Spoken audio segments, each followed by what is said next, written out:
Tras la fachada imponente del Tercer Reich, detrás de los estandartes de poder, pureza racial y disciplina férrea, se escondían vidas marcadas por la inseguridad, la represión sexual y el desconcierto íntimo.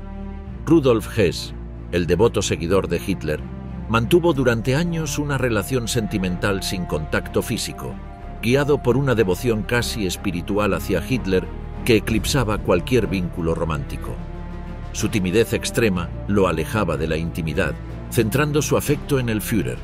Heinrich Himmler, por su parte, era la personificación de la contradicción.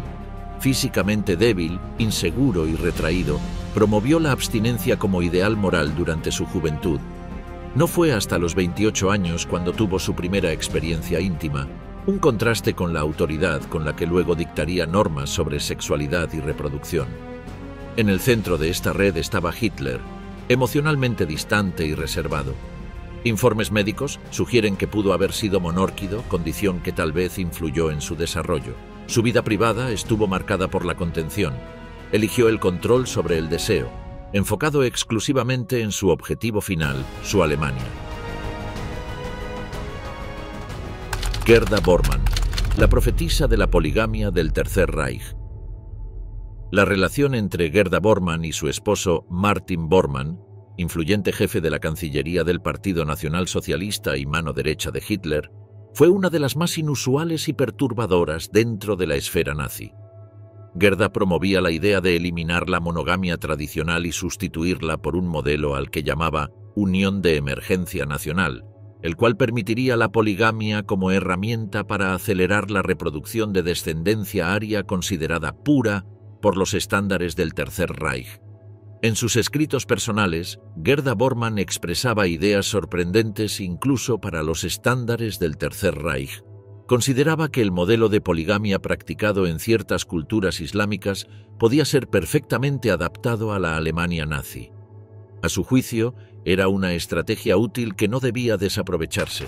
Admiraba a figuras históricas como Mahoma, a quien describía como un líder pragmático, capaz de formar ejércitos sólidos gracias a esa estructura familiar múltiple. Gerda criticaba abiertamente a las iglesias cristianas por rechazar estas prácticas, acusándolas de mantener una visión limitada y anticuada que, según ella, obstaculizaba el avance del Reich hacia una sociedad más fuerte y fértil. Durante el régimen nazi, algunos altos mandos exploraron la idea de implementar la poligamia para incrementar la población aria, aunque esta propuesta nunca se oficializó. Gerda Bormann apoyaba fervientemente esta idea, por más controvertida que pareciera. Su devoción hacia su esposo permaneció inquebrantable, incluso cuando él inició una relación extramatrimonial con la actriz Manja Behrens. Martin Bormann mantenía correspondencia con Gerda, detallándole su relación con Behrens.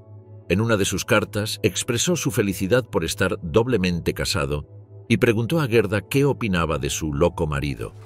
Lejos de mostrar descontento, Gerda respondía con prontitud, brindándole su apoyo incondicional. Esta dinámica refleja la coherencia de Gerda con sus creencias y su compromiso con las ideologías del régimen. Consideraba que las relaciones extramatrimoniales de su esposo eran una contribución al fortalecimiento del pueblo alemán. Su postura subraya la complejidad de las relaciones personales dentro de la jerarquía nazi y cómo las doctrinas políticas influían en la vida privada de sus miembros.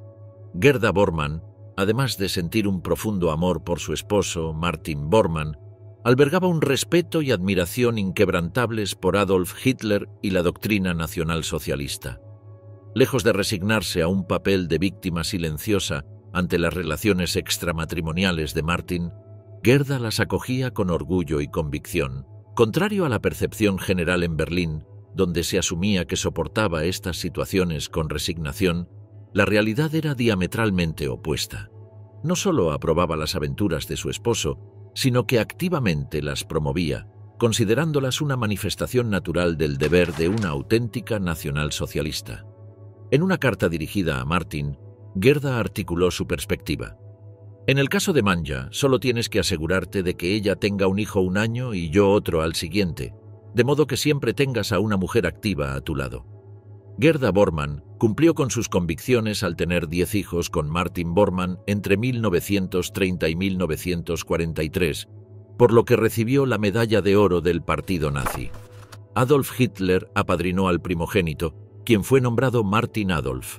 En una carta, Gerda sugirió promulgar una ley al finalizar la guerra que permitiera a hombres sanos tener 2 esposas, a lo que su marido respondió que el Führer compartía esa opinión.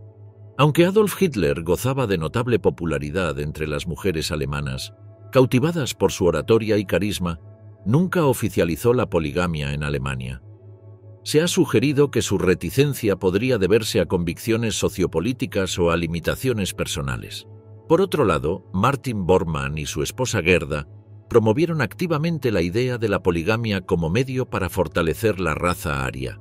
Sin embargo, esta propuesta no trascendió el ámbito privado de su matrimonio. Martin Bormann murió en mayo de 1945 durante un intento de fuga de Berlín, mientras que Gerda falleció de cáncer en Italia un año después. Sombras del deseo. La perturbadora sexualidad del Führer. Se ha especulado ampliamente sobre la sexualidad de Adolf Hitler.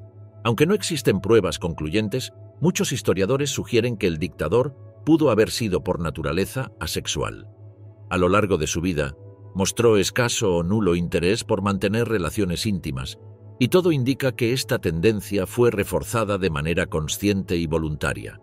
Algunos informes médicos mencionan una posible anomalía fisiológica. Hitler habría sido monórquido, es decir, poseía solo un testículo, lo que podría haber influido en su desarrollo sexual. Sin embargo, más allá de los aspectos físicos, su comportamiento sugería una marcada aversión al contacto íntimo. Nunca manifestó atracción por hombres, y sus relaciones con mujeres fueron escasas, distantes y, en ocasiones, traumáticas. Lo que parece más plausible es que Hitler padeciera una forma de tactofobia, una fobia al contacto físico, y que su desapego por la sexualidad lo situara entre ese sector de la población que no experimenta deseo sexual. Aunque resulte extraño para muchos, no se trata de un fenómeno aislado. Hay personas que viven completamente ajenas a los impulsos sexuales y no sienten atracción por nadie, ni siquiera curiosidad al respecto. Ya desde sus primeros años de vida adulta, Hitler tendía a vincularse afectiva y socialmente, casi en exclusiva con hombres. En sus años de juventud estableció lazos muy estrechos con compañeros como August Kubitschek, Reinhold Hannisch y Rudolf Häusler. Con ellos compartió alojamientos humildes, a menudo en condiciones precarias, desde pensiones económicas hasta refugios para indigentes en las zonas más pobres de Viena y Múnich. Si bien estas convivencias revelan una clara inclinación hacia entornos masculinos y relaciones intensas con hombres, no hay pruebas que indiquen que esas relaciones fueran de carácter sexual. La ausencia de vínculos íntimos conocidos con mujeres y su constante proximidad a figuras masculinas han sido interpretadas de muchas formas, pero ninguna de ellas puede afirmarse con certeza. En el año 2001, el profesor Lothar Machtan, de la Universidad de Hamburgo, publicó una obra en la que sostenía que Hitler era homosexual. Sin embargo, sus argumentos, basados en especulaciones y evidencias circunstanciales, no resistieron el escrutinio de la comunidad académica. La mayoría de historiadores descartaron su teoría por falta de rigor y solidez documental, y desde entonces, la investigación seria no ha seguido esa línea. En el caso de Hitler, esta tendencia al desapego afectivo y sexual parece haberse integrado además como parte de su construcción ideológica. Influenciado por pensadores del pangermanismo y del antisemitismo radical, promovía un estilo de vida ascético que incluía el vegetarianismo, el rechazo absoluto al alcohol y un férreo control sobre los instintos. Para estos ideólogos, la carne simbolizaba la virilidad descontrolada, la testosterona y el deseo sexual. Evitarla era, por tanto, una forma de preservar una supuesta pureza espiritual y física. Hitler adoptó estos principios con fervor, convirtiendo la represión de sus impulsos en un componente más de su visión del mundo, rígida, contenida y obsesionada con la dominación del cuerpo y la voluntad.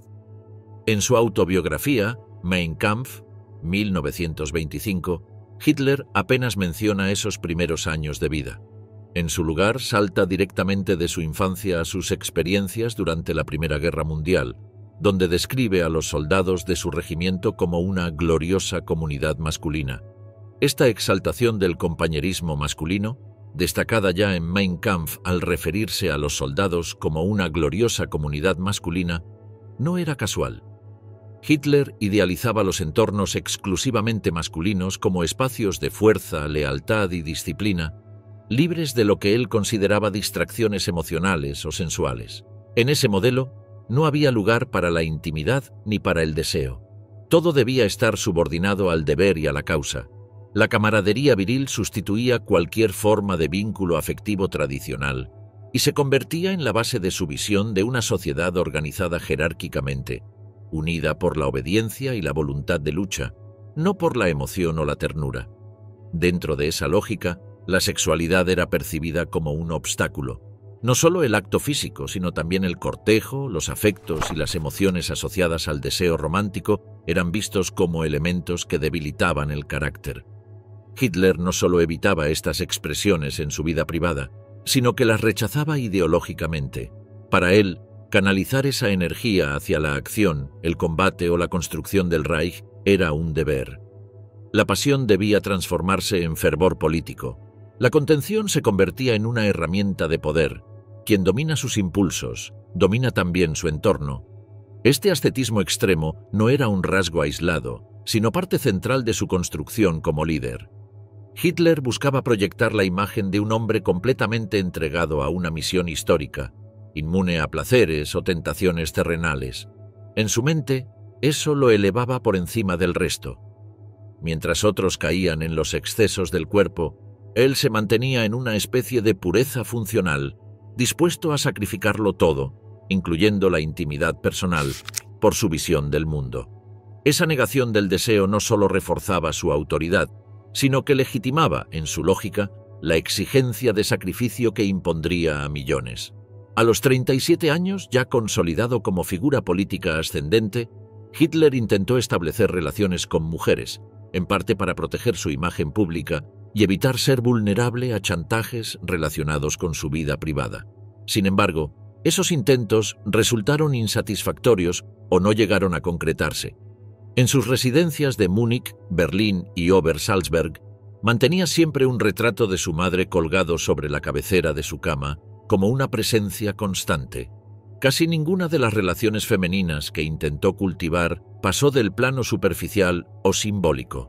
8 de las mujeres con las que Hitler mantuvo algún tipo de vínculo íntimo intentaron quitarse de en medio, y 6 lo consiguieron. Mostraba interés tanto por actrices de cine como por adolescentes que apenas comenzaban la pubertad. Su primera novia, durante su adolescencia en Linz, fue más bien una ilusión. Nunca llegaron a hablar, él simplemente la observaba desde lejos durante años. La joven, Stephanie Isaac, era de ascendencia judía y, curiosamente, terminó siendo, junto con la figura idealizada de su madre, el modelo de lo que él consideraba la mujer aria ideal. Cuando tenía 38 años, Hitler comenzó una relación con Maria Reiter, una joven de 16 años educada en un convento, quien intentó quitarse de en medio en 1927 cuando él repentinamente perdió el interés en ella. Reiter contó a la revista Stern en 1959 que, 4 años después de su fallido intento de quitarse de en medio, compartió una noche de pasión con el hombre que nunca pudo olvidar, pero descubrió que sus gustos sexuales eran demasiado extremos para ella y nunca volvieron a verse. Hitler siempre procuró mantener su vida personal en las sombras. Consciente del impacto que ciertos detalles podían tener en su imagen pública, se esforzó por construir una fachada cuidadosamente controlada. Una vez en el poder, el aparato nazi, incluyendo la Gestapo y las SS, se encargó de borrar cualquier rastro comprometedor. Documentos fueron destruidos, testigos silenciados y todo indicio de su intimidad fue eliminado para preservar la figura intachable del Führer. En contraste, su relación con las mujeres era distante y complicada. La más polémica de todas fue con su sobrina Geli Raubal, quien vivió con él en Múnich. Geli tenía 17 años cuando conoció a Hitler en 1925. A pesar de no encajar con el estereotipo de la mujer aria que el régimen exaltaba, tenía el cabello oscuro, un carácter independiente y un fuerte acento vienés. Rápidamente se convirtió en el centro de su atención. Era atractiva, espontánea y amaba la música, cualidades que llamaron poderosamente la atención del futuro dictador. Desde ese momento, Hitler comenzó a pasar cada vez más tiempo a su lado. La acompañaba a cenas, funciones de teatro y espectáculos, mostrándola con orgullo ante sus allegados. Quienes presenciaron la convivencia entre Hitler y Geli Raubal no tardaron en percibir la intensidad del vínculo que los unía. Para muchos era evidente que el líder nazi sentía algo más que un simple afecto familiar por su sobrina. Su actitud hacia ella era abierta, constante y cargada de una atención poco habitual. Mostraba orgullo al tenerla cerca y disfrutaba exhibiéndola en público, como si formara parte esencial de su mundo privado. Con el paso del tiempo, esa cercanía se transformó en una obsesión emocional. Hitler parecía dividido entre el deseo de tenerla solo para él y la necesidad de controlarla completamente. Geli no era solo su acompañante, se convirtió en una figura decorativa en su vida cotidiana y al mismo tiempo en una prisionera de sus exigencias. Tras la guerra, uno de los antiguos amantes secretos de Geli, Emil Maurice, ofreció una descripción que ayuda a entender por qué Hitler quedó tan cautivado por su medio sobrina. Según sus palabras, Geli poseía un atractivo natural y llamativo que no pasaba desapercibido. Afirmaba que al verla caminar por la calle, la gente se giraba para mirarla, algo poco común en una ciudad tan reservada como Múnich.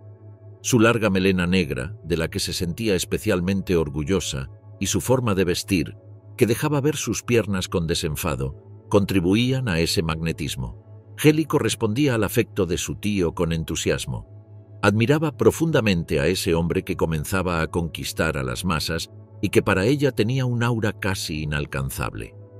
A pesar de su rígida figura pública, Hitler sabía mostrarse encantador y misterioso en privado, lo que aumentaba la fascinación de la joven. Según los testimonios más cercanos, Geli no ocultaba su deseo de convertirse algún día en la señora Hitler. Su admiración era evidente y lo seguía constantemente embelesada por su presencia y estatus. Sin embargo, quienes la conocieron también la describían como coqueta y poco seria en sus relaciones con otros hombres. La devoción de Geli por su tío quedó reflejada incluso en sus cartas. En una de ellas, enviada a una amiga, hablaba con orgullo de su tío Alf y de su capacidad para transformar cualquier momento en una escena grandiosa, casi teatral, como salida de una ópera de Wagner. Estaba impresionada por la atención que recibía cada vez que salían juntos, como en el café Heck, donde eran rodeados por admiradores y mujeres que se acercaban a besarle la mano. Este entorno de constante adulación solo alimentaba el hechizo que Hitler ejercía sobre ella. También su entorno más cercano notó esa atracción. Su instructor de canto en Múnich recordaba que Geli le hablaba abiertamente de su amor por Hitler y de su deseo de casarse con él. Aún así, otras fuentes plantean una visión distinta. La de una joven impresionable que cayó bajo el influjo de una figura poderosa que la sometía a un control excesivo. Ernst Hanfstaengl, un periodista cercano al entorno de Hitler y figura clave en su ascenso político, señaló que tanto Geli como su madre dependían completamente del líder nazi, lo que explicaría en parte la constante cercanía entre ambos. Esta dependencia económica y emocional fortalecía el control que Hitler ejercía sobre su sobrina, manteniéndola siempre bajo su influencia. La convivencia forzada y el aislamiento del resto del mundo reforzaron una dinámica donde él tomaba todas las decisiones y ella quedaba subordinada a sus deseos. En cuanto a la dimensión sexual de su relación, aunque algunos altos mandos nazis sospechaban que existía una intimidad física entre ambos, no hubo confirmaciones concretas. Se especulaba con la posibilidad de que Hitler hubiera encontrado en Geli a la única mujer capaz de despertar su deseo y aliviar su impotencia, o que, por el contrario, la joven hubiese sido manipulada para satisfacer prácticas privadas y poco convencionales. Sin embargo, ninguna de estas versiones pudo comprobarse de forma definitiva, y el velo de misterio en torno a su vínculo se mantuvo intacto incluso tras la muerte de Geli. Geli, que en un principio había mostrado interés por estudiar medicina, acabó decantándose por el canto. Este cambio de rumbo no incomodó a Hitler, quien la imaginaba como una heroína salida de una ópera de Wagner, destinada a brillar en los escenarios y a conquistar al público. Sin embargo, la realidad fue muy distinta.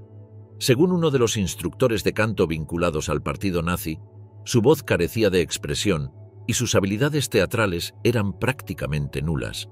A pesar de ello, Hitler continuaba mostrando debilidad por ella, comportándose de forma infantil y afectuosa cuando no estaban bajo la mirada de terceros. Con el tiempo, la relación entre ambos empezó a volverse cada vez más opresiva. Hitler deseaba tener un control absoluto sobre Heli, limitando su contacto con cualquier otro hombre. Su comportamiento se volvió posesivo y controlador, tratándola como si fuera su pareja en la intimidad. Aunque le permitía ciertos lujos y caprichos, no toleraba que tuviera vida propia. Cuando descubrió que Heli había mantenido una relación con otro joven, y más tarde con su propio chofer, decidió enviarla fuera durante un tiempo, alejándola de todo lo que él consideraba una amenaza. Su objetivo era claro: mantenerla solo para él, bajo su dominio exclusivo. Hitler ejercía un control extremo sobre cada aspecto de la vida de Heli. No le permitía salir sola, a menos que fuera acompañada por su madre o por alguien de su plena confianza. Le prohibía asistir a bailes, fiestas o cualquier evento social donde pudiera relacionarse libremente. Incluso cuando Heli deseaba nadar en el Chiemsee o el Königssee, él mismo la acompañaba, a pesar de su notoria incomodidad por mostrarse en traje de baño en público. En varias ocasiones, encargaba a miembros del partido que la vigilaran y le informaran sobre las cartas que recibía, reforzando una vigilancia constante. A pesar de esta obsesión evidente, los historiadores coinciden en que no hay pruebas concluyentes de que Hitler mantuviera una relación sexual con su medio sobrina. El debate sigue abierto incluso entre expertos, y no existe consenso al respecto. Algunos investigadores sostienen que la relación cruzó límites íntimos desde que Hitler se mudó a Múnich y le asignó a Heli una habitación exclusiva en su residencia. Sin embargo, estas teorías, por más sólidas o escandalosas que parezcan, no han podido confirmarse con evidencias directas, dejando ese aspecto de su vínculo en la sombra de la especulación. Sean ciertas o no las especulaciones sobre la naturaleza de su relación, lo innegable es que el vínculo entre Hitler y Heli terminó de forma abrupta y trágica en septiembre de 1931. Para ese momento, ambos vivían desde hacía 2 años en un lujoso apartamento en Múnich, con 5 sirvientes a su disposición. A pesar del confort, la residencia se había convertido en una jaula dorada para Heli, quien tenía todo menos la libertad de relacionarse con quien quisiera. Entre el 17 y el 18 de septiembre, según fuentes de la época, se produjo una fuerte discusión entre ambos. Hitler, sobreprotector y controlador, partió poco después en un viaje político, dejando a la joven sola en la vivienda. Apenas 15 minutos tras su salida, Heli tomó una de las pistolas del propio Hitler y disparó. La investigación policial concluyó que se trató de una muerte voluntaria, incluso después de interrogar al mismo Hitler. Sin embargo, el motivo exacto de la muerte sigue sin esclarecerse. Una versión sostiene que Heli deseaba viajar a Viena con un nuevo pretendiente, algo que Hitler le prohibió rotundamente. Otras teorías apuntan al agotamiento emocional de la joven, asfixiada por el control constante de su tío. Sea cual sea la verdad, la muerte de Heli Raubal quedó como uno de los episodios más oscuros y enigmáticos en la vida personal de Adolf Hitler. La muerte de Heli Raubal en 1931 marcó un punto de quiebre en la vida personal de Adolf Hitler. La compleja relación que mantenía con las mujeres, encubierta hasta entonces por su vínculo con su sobrina, volvió a convertirse en un conflicto visible. En ese momento, no parecía haber alternativa clara que pudiera sustituir el papel emocional que Heli había ocupado. Esta pérdida llegó en un momento crítico, justo cuando Hitler se encontraba en pleno ascenso político tras los comicios del Reichstag de 1930. Como figura pública, no podía desaparecer sin dejar explicaciones, y su aparente rechazo al matrimonio empezaba a generar especulaciones tanto entre sus seguidores como entre sus adversarios. Además del desafío público, Hitler enfrentaba una crisis personal interna.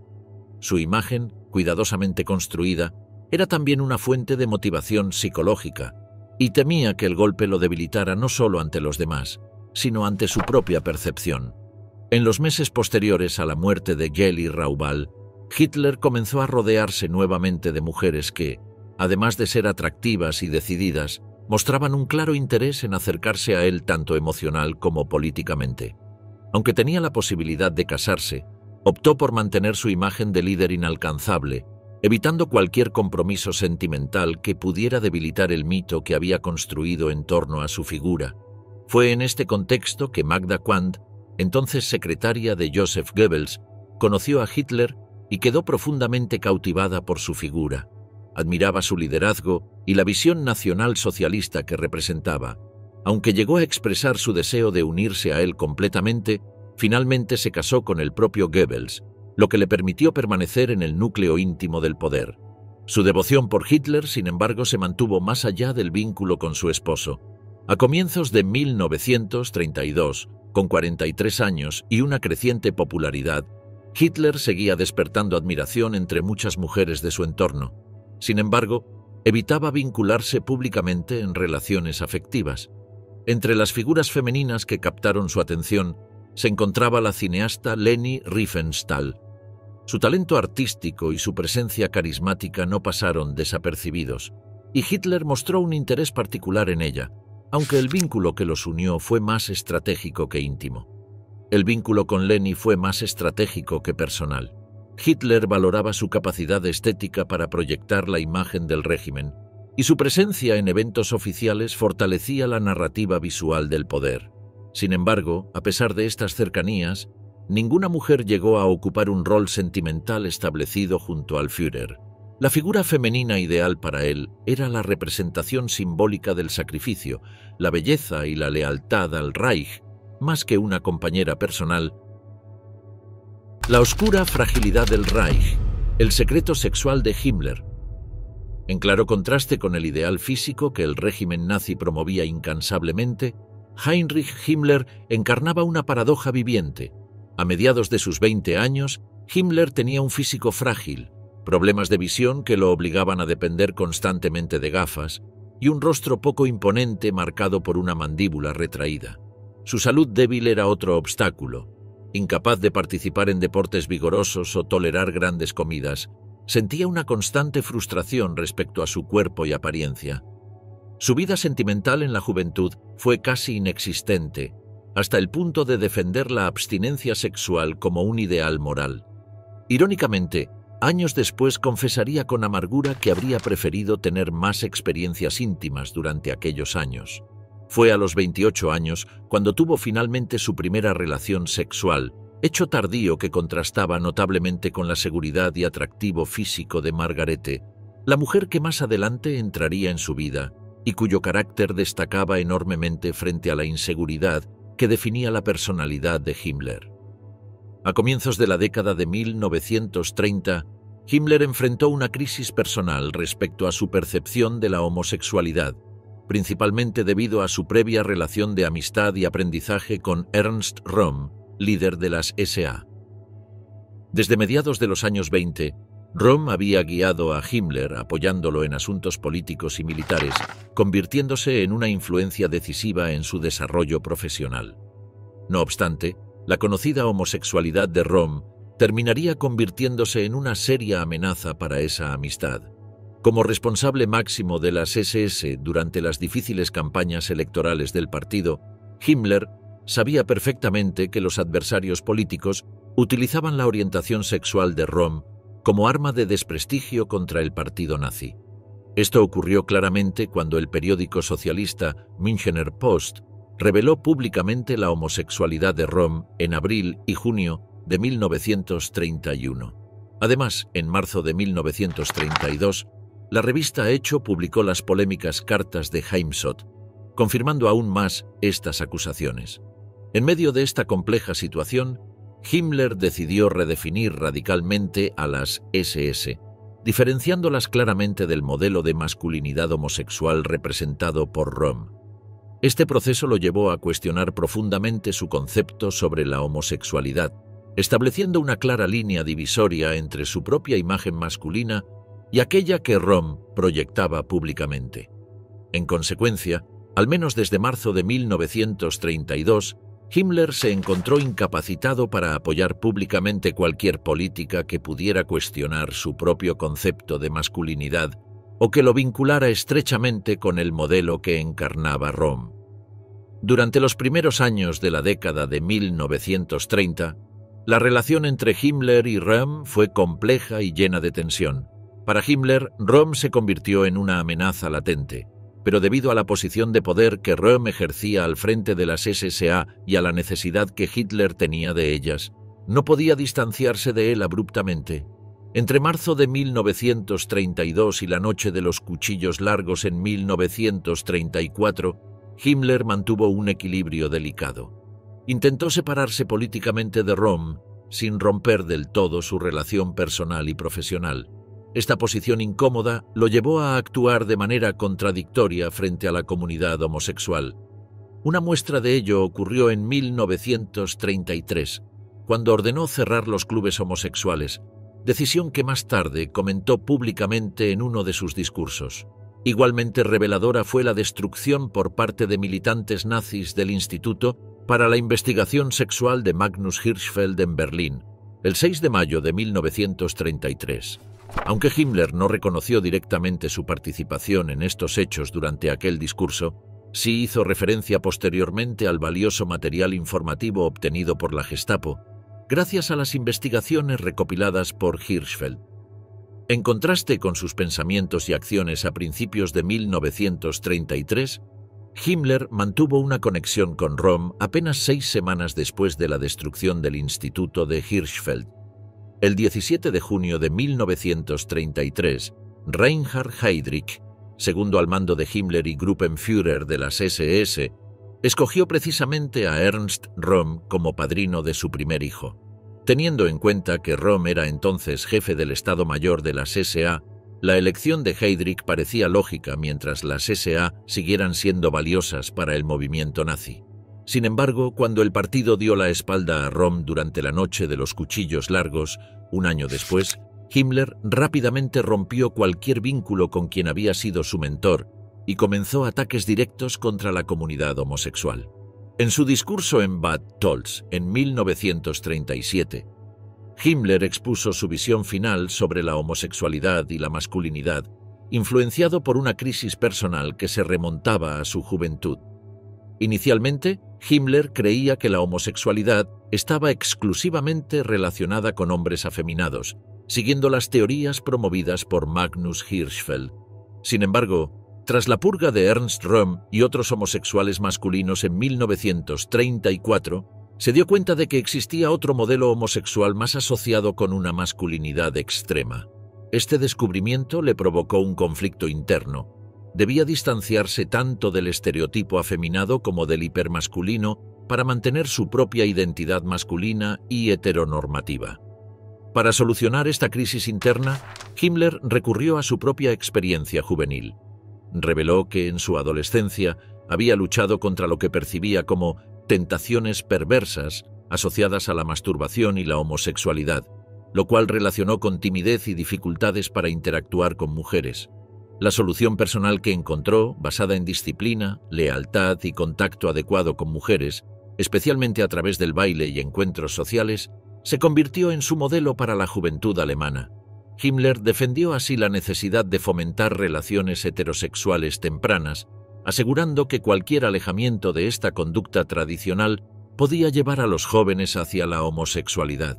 Finalmente, Himmler vinculó su rechazo a la homosexualidad con una crítica hacia la Iglesia católica y ciertos sectores masculinos de la sociedad alemana.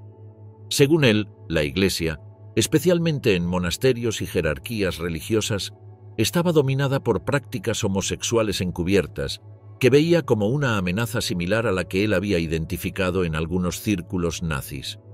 De esta manera, el discurso revelaba su preocupación por la masculinidad excesiva en organizaciones masculinas, la falta de valoración adecuada hacia las mujeres y la necesidad de proteger una estricta división heteronormativa de los roles de género para asegurar la salud futura de la nación alemana.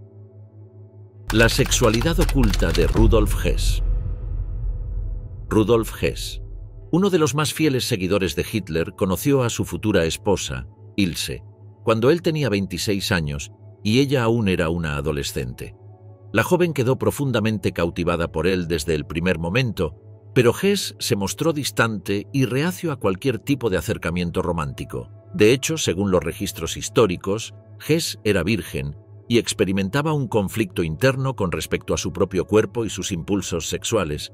Durante varios años de noviazgo, mantuvo una relación completamente carente de intimidad física. A pesar de ello, compartían un lazo afectivo inusual, casi místico, que parecía alimentarse de algo más fuerte que el deseo, una adoración mutua por Adolf Hitler.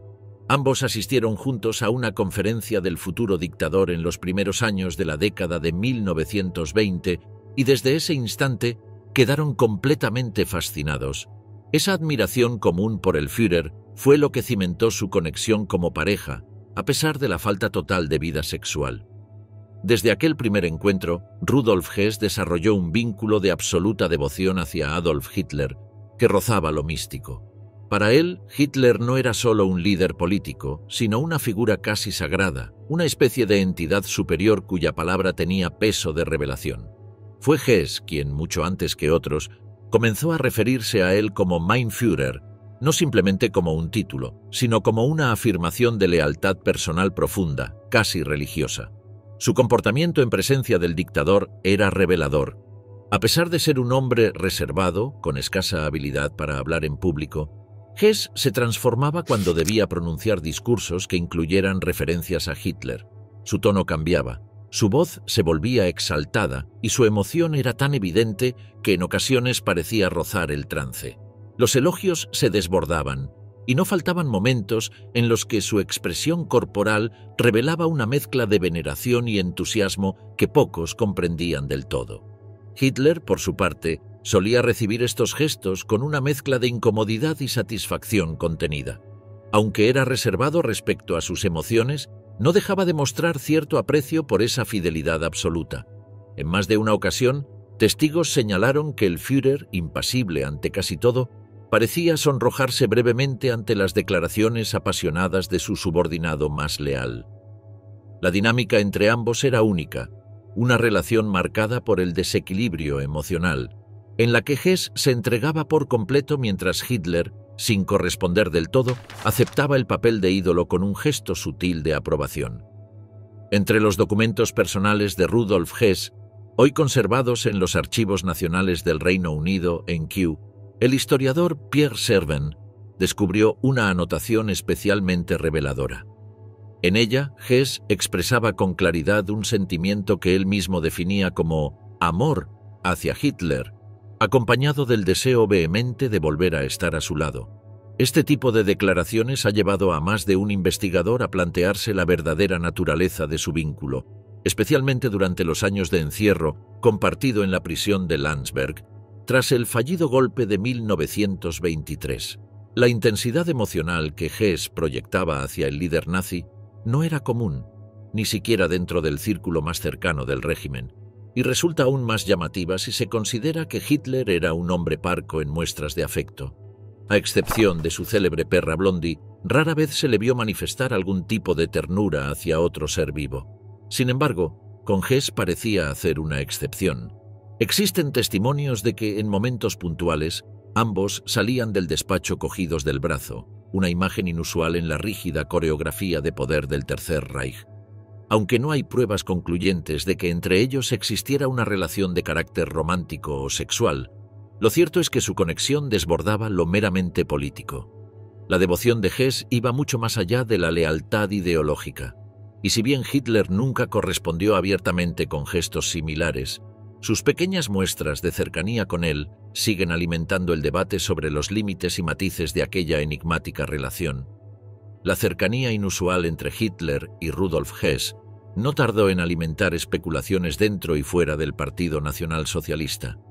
La devoción absoluta que Hess mostraba por el líder, rayando en la idolatría, le valió apodos burlones entre sus propios camaradas, uno de los más conocidos, la señorita Hess. Su conducta, marcada por una admiración desbordada y gestos casi reverenciales, comenzaba a incomodar a varios sectores del partido, especialmente a aquellos con una visión más pragmática y revolucionaria.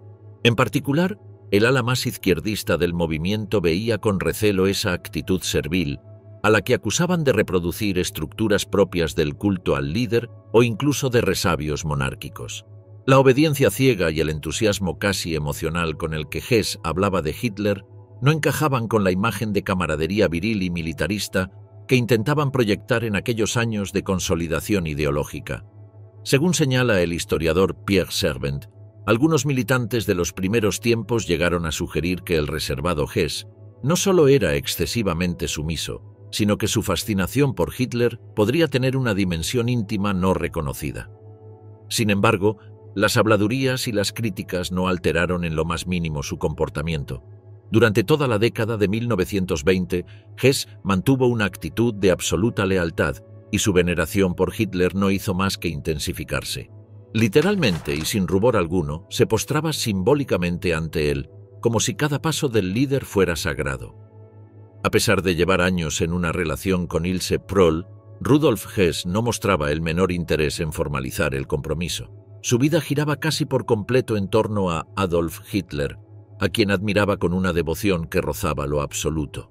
Esa admiración era tan intensa que, según quienes los conocían, a menudo descuidaba por completo a su pareja, ignorando sus intentos de acercamiento o cualquier conversación sobre el futuro juntos.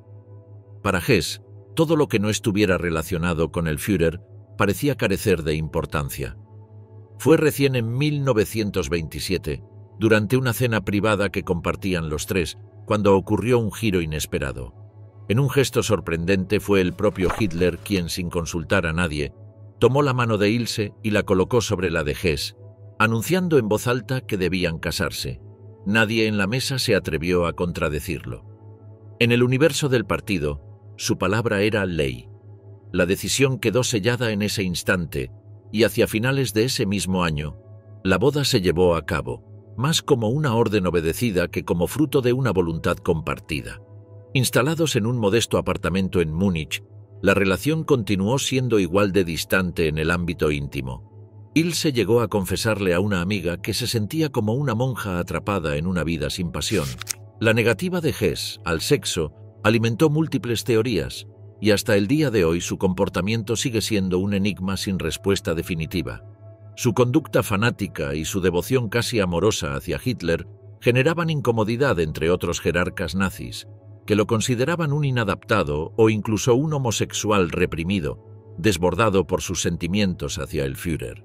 El hecho de que pasaran 10 años antes de tener un hijo con Ilse no hizo más que avivar esas especulaciones. Aunque nunca se ha podido demostrar una relación amorosa o sexual entre Hitler y Hess, lo cierto es que el nivel de apego emocional entre ambos fue profundamente inusual. Muchos historiadores siguen explorando esa línea, no solo por curiosidad, sino porque puede ofrecer pistas sobre las dinámicas personales que influenciaron el rumbo del régimen nazi. El final de esta historia está marcado por la tragedia y la desilusión. En 1941, Hess realizó un misterioso vuelo solitario a Escocia para intentar negociar la paz con el Reino Unido sin la aprobación de Hitler. Esta acción fue considerada una traición imperdonable, y aunque el dictador rara vez mostraba sus emociones, varios testigos aseguran que aquella traición lo devastó. Algunos incluso dicen que la tristeza que sintió fue comparable a la pérdida de su sobrina Heli Raubal. Hitler, según esos relatos, lloró, y en el fondo habría creído que Hess fue, de algún modo, el único ser humano que lo amó de verdad. Virilidad prohibida. La contradicción sexual del Tercer Reich. En los primeros años del ascenso nazi, las SA, las tropas de asalto del partido, desempeñaron un papel clave en la consolidación del poder. Su liderazgo, encabezado por figuras como Ernst Röhm, presentaba una particularidad que contrastaba con el discurso oficial del régimen. Varios de sus principales miembros eran abiertamente homosexuales. Esta realidad, a menudo ignorada o minimizada, revela las contradicciones internas del movimiento, que por un lado promovía una moral sexual estricta, mientras toleraba, temporalmente, ciertas conductas en los niveles más altos de su aparato paramilitar. La homosexualidad dentro de las SA no era vista por sus protagonistas como una transgresión al ideal masculino, sino, en ciertos casos, como una reafirmación de una virilidad endurecida, casi agresiva.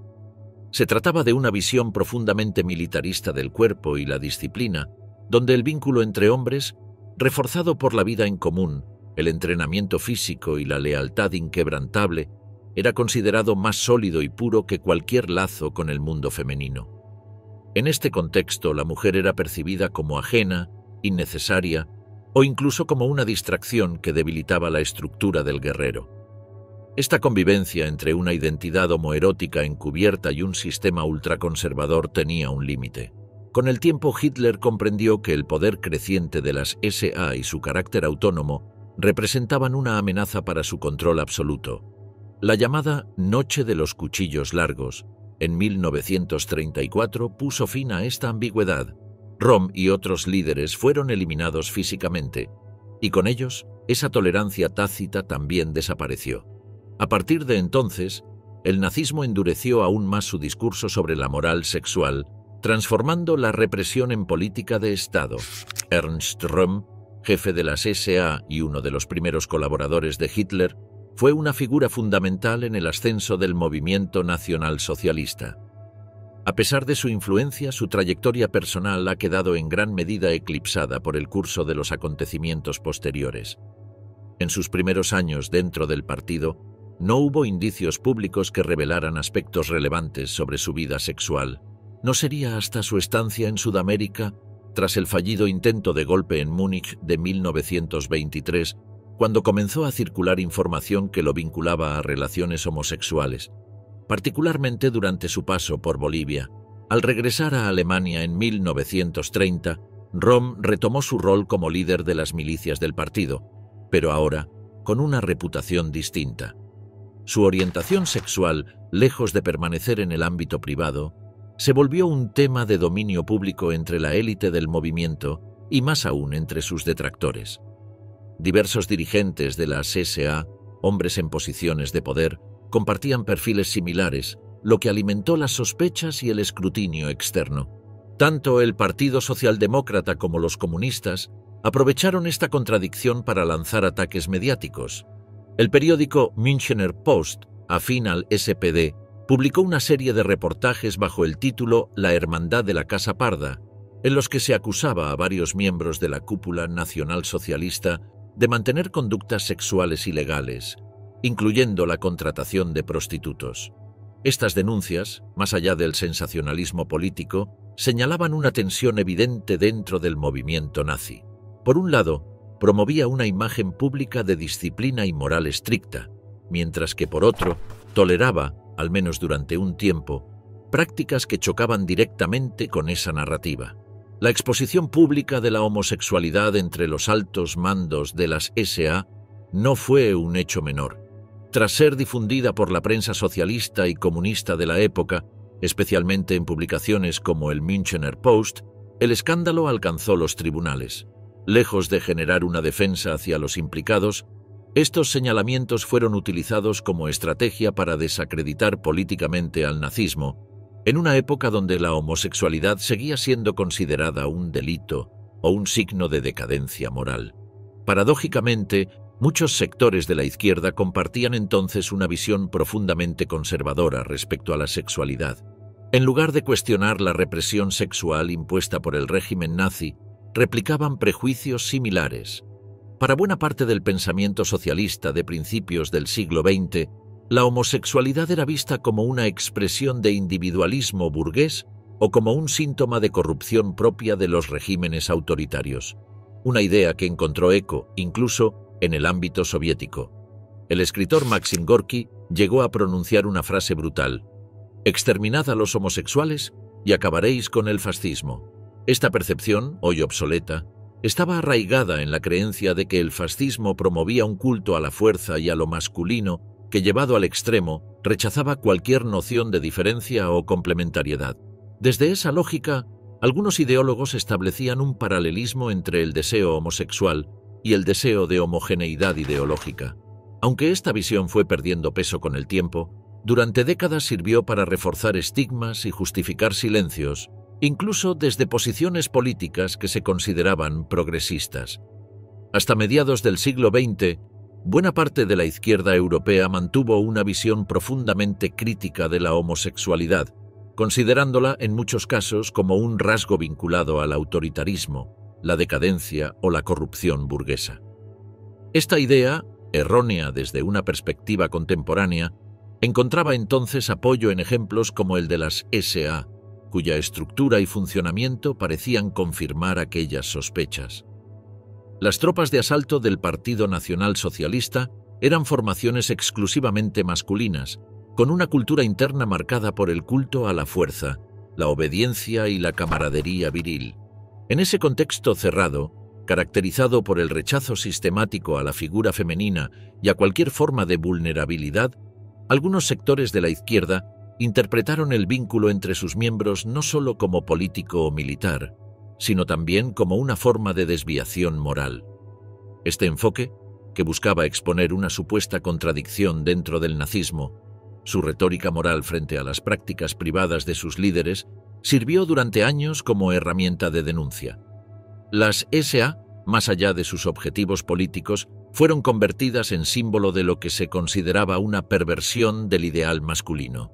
Esta narrativa, reforzada por publicaciones opositoras y discursos ideológicos de la época, se mantuvo vigente hasta que a partir de la segunda mitad del siglo XX, el pensamiento progresista comenzó a revisar críticamente sus propias posturas sobre la sexualidad. Locura por el Führer. El fascinante encanto de Hitler.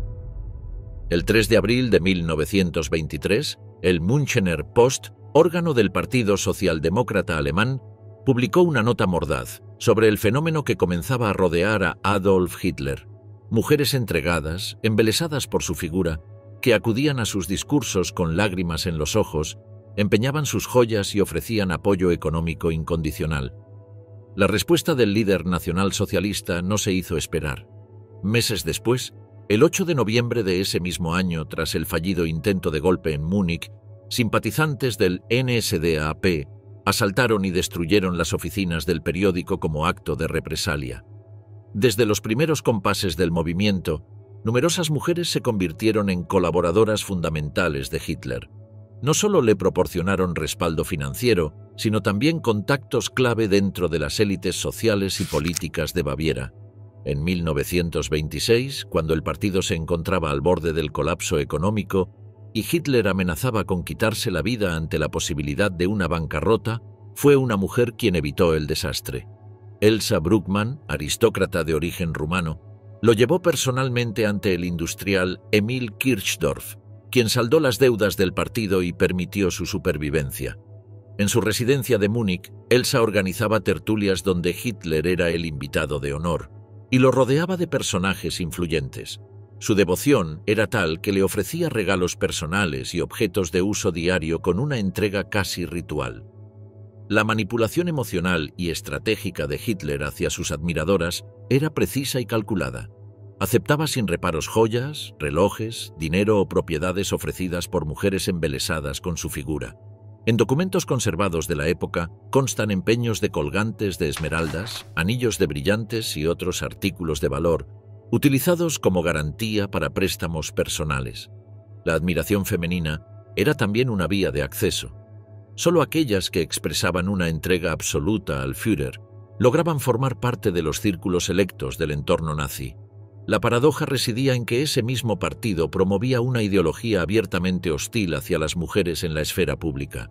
Sin embargo, la atracción carismática de Hitler neutralizaba cualquier resistencia. La fidelidad femenina no se basaba en una coincidencia ideológica, sino en una fascinación personal que desdibujaba los límites entre devoción política y culto casi religioso.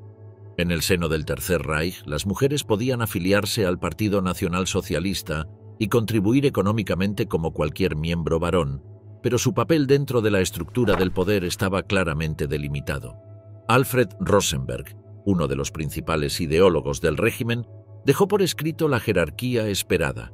El liderazgo del Estado debía permanecer exclusivamente en manos masculinas. El nacionalsocialismo defendía lo que llamaban la liberación de la mujer de su emancipación, una doctrina que pretendía devolverla a una función puramente doméstica, en abierta oposición a los avances sociales logrados durante la República de Weimar. Los mensajes oficiales repetían ideas simples y contundentes. Hombres y mujeres pertenecían a naturalezas distintas, con tareas separadas por mandato histórico y biológico. Estas ideas, ya impopulares para muchos sectores de la sociedad alemana en los años 30, provocaron debates incluso dentro del propio partido. Joseph Goebbels, en sus diarios, expresó su oposición a la creciente participación femenina en el discurso público. Para él, la maternidad y la educación de los hijos eran los únicos deberes verdaderamente nobles de la mujer alemana. Criticaba con dureza lo que consideraba una falsa emancipación y se enorgullecía de resistir, según sus palabras, al terrorismo de la opinión pública. Aunque el derecho al voto femenino no fue revocado formalmente tras la llegada al poder en 1933, quedó vacío de contenido dentro del nuevo sistema totalitario. En la práctica, las mujeres fueron gradualmente apartadas de la vida profesional y académica. Una de las primeras medidas fue la ley promulgada el 25 de abril de 1933 para limitar su presencia en universidades y centros educativos. Esta norma establecía cuotas específicas. Solo un 10% del alumnado podía ser femenino y apenas un 1,5% podía ser de origen judío. La visión nazi de la mujer no surgió como una doctrina unificada, sino como una síntesis de influencias racistas, nacionalistas y románticas. Escritos como Mi lucha, de Adolf Hitler, o El mito del siglo XX, de Rosenberg, definieron un modelo en el que la mujer debía actuar como portadora de la herencia biológica del pueblo alemán. Autores como Walter Darré, con obras como El campesinado como fuente de vida de la raza nórdica, reforzaron esa imagen idealizada de la mujer rural, fértil y sumisa, encargada de preservar la sangre y el espíritu del Volk. A través de publicaciones como el ABC del nacionalsocialismo, se construyó un retrato idealizado que combinaba poesía nacionalista con propaganda racial. La mujer alemana era presentada como símbolo de pureza, fuerza silenciosa y columna vertebral del hogar. Esta imagen, sin embargo, se convirtió en una exigencia casi inalcanzable. En un anuncio personal publicado en un diario muniqués, un miembro del partido resumía los requisitos. Buscaba una mujer aria, joven, virgen, sin bienes, capaz de trabajar duro, sin adornos, sin pasado, y lista para asegurar descendencia masculina. Un reflejo claro del molde restrictivo y utilitario al que se aspiraba a reducir a la mujer dentro del proyecto nazi. En los años previos al ascenso del nazismo, Alemania ya había recorrido un largo camino en materia de emancipación femenina. La participación activa de las mujeres en la vida pública, laboral y cultural era una realidad consolidada, y no una moda pasajera como pretendían hacer creer los ideólogos del Tercer Reich. La imagen de la mujer moderna se había afianzado no solo en los medios y en las ciudades, sino también en la mentalidad colectiva. Mujeres aviadoras, ingenieras, deportistas y científicas desafiaban los moldes tradicionales con determinación y visibilidad. Un ejemplo destacado fue Melita Schiller, luego conocida como Condesa von Stauffenberg, doctora en física y piloto de pruebas. Durante la década de 1930, llevó a cabo más de 1000 vuelos en picado para probar sistemas de navegación aérea. Su pericia le valió reconocimientos oficiales, pero su perfil estaba muy lejos del modelo de mujer que el nacionalsocialismo pretendía imponer. Una figura doméstica, sumisa, confinada al ámbito del hogar y reducida a madre y esposa al servicio del Estado.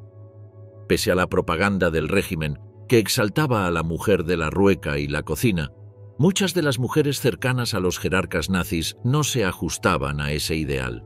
En las recepciones oficiales eran bienvenidas como acompañantes decorativas, pero su comportamiento y estilo de vida contradecían abiertamente los principios promovidos por la ideología del partido. Eva Braun practicaba deporte, se interesaba por el cine y seguía las últimas tendencias de la moda. Emmy Goering, con pasado en el teatro, disfrutaba del lujo y el reconocimiento social. Margarete Himmler, por su parte, despreciaba profundamente las ideas de su esposo, Heinrich Himmler, y mantenía una actitud distante frente a la doctrina oficial. Incluso las figuras femeninas que ocupaban posiciones dentro de la estructura partidaria rara vez vivían según los valores tradicionales que se les exigían. Algunas, como Henriette von Schirach, impulsaban actividades culturales, Viajaban con frecuencia y tenían poca conexión con la imagen de la madre alemana obediente. El número de hijos, otro indicador esencial en la política de natalidad del régimen, tampoco fue ejemplar entre las élites del partido. Solo las familias Goebbels y Bormann cumplieron con las expectativas demográficas del nazismo. Gerda Bormann representaba una de las pocas excepciones. Ferviente creyente en los postulados del partido, tuvo 9 hijos con Martin Bormann y vivía completamente subordinada tanto a su esposo como al Führer. Participaba en actividades doctrinarias y defendía con convicción las ideas del sacrificio femenino por la causa. Incluso ideó un modelo doméstico que permitiera la convivencia con las amantes de su marido, siempre que todas compartieran la crianza de los hijos bajo el mismo techo. Para ella, la familia y el Estado se fundían en un único proyecto ideológico: servir sin condiciones. Para el régimen nazi, el matrimonio no representaba una institución moral o espiritual, sino una herramienta práctica, orientada exclusivamente a la reproducción.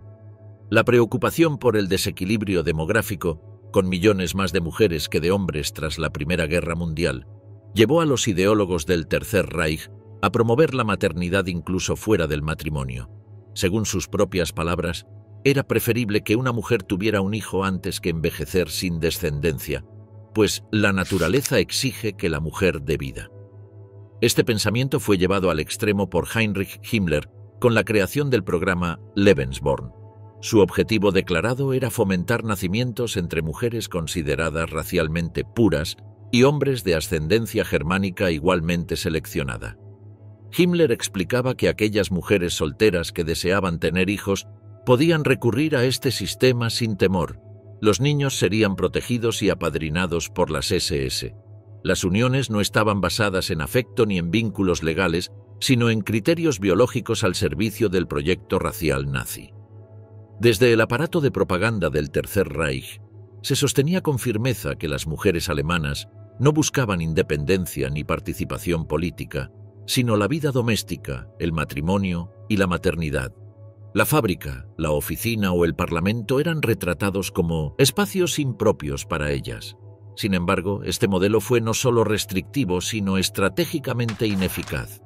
Al despreciar el potencial intelectual y económico de las mujeres, el régimen se privó de una fuerza vital que, en contraste, los aliados supieron aprovechar eficazmente durante la guerra.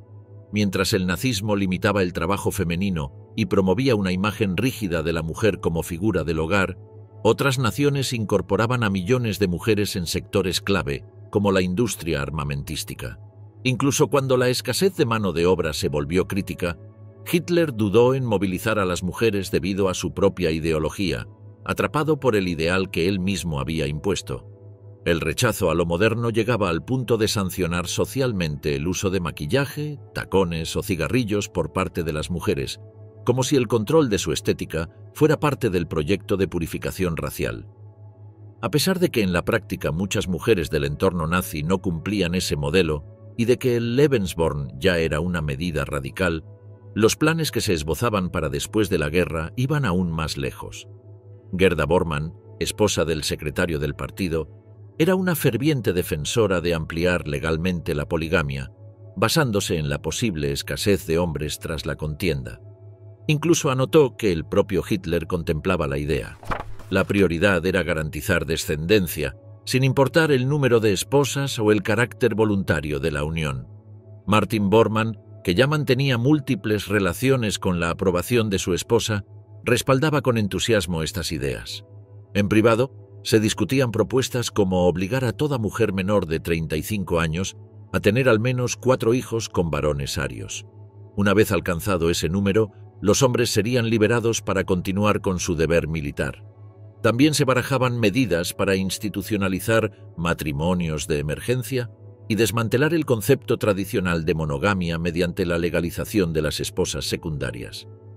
La derrota del Tercer Reich impidió que estos planes se pusieran en marcha, pero los documentos y testimonios que sobrevivieron revelan el alcance de una ideología que buscaba transformar por completo la estructura social mediante ingeniería demográfica, sin reparar en los métodos ni en las consecuencias humanas.